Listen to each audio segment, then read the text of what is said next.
எடப்பாடி பழனிசாமியை சந்தித்து பேச பாஜக தேர்தல் பொறுப்பாளர் பியூஷ் கோயல் சென்னை வந்துள்ளார். அந்த நேரடி காட்சிகளை பார்க்கலாம்.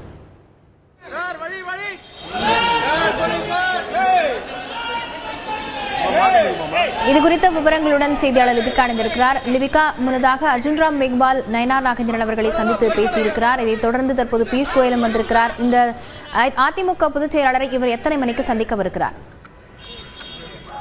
லாவண்யா, பாஜகவினுடைய தேர்தல் பொறுப்பாளராக நியமிக்கப்பட்டிருக்கக்கூடிய பியூஷ் கோயல் தற்போது சென்னை விமான நிலையம் வருகை தந்திருக்கின்றார். அவரை சென்னை விமான நிலையத்தில் மத்திய இணை அமைச்சர் எல் முருகன், தமிழக பாஜக மேலிட பொறுப்பாளர் அரவிந்த் மேனன் ஆகியோர் விமான நிலையத்தில் வரவேற்றனர்.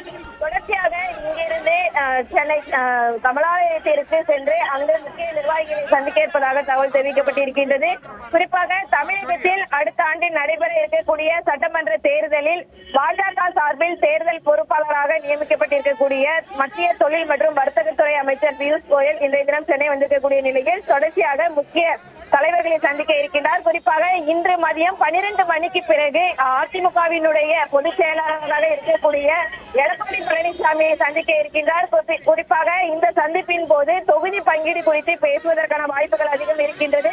கடந்த முறை சட்டமன்ற தேர்தலில் 20 தொகுதிகள் என்பது கேட்கப்பட்டிருந்த நிலையில் தொடர்ச்சியாக நடப்பாண்டு 30 தொகுதிகளுக்கு மேல் பாஜக சார்பில் இருந்து கேட்கப்பட இருப்பதாகவும் தகவல் தெரிவிக்கப்பட்டிருக்கின்றது.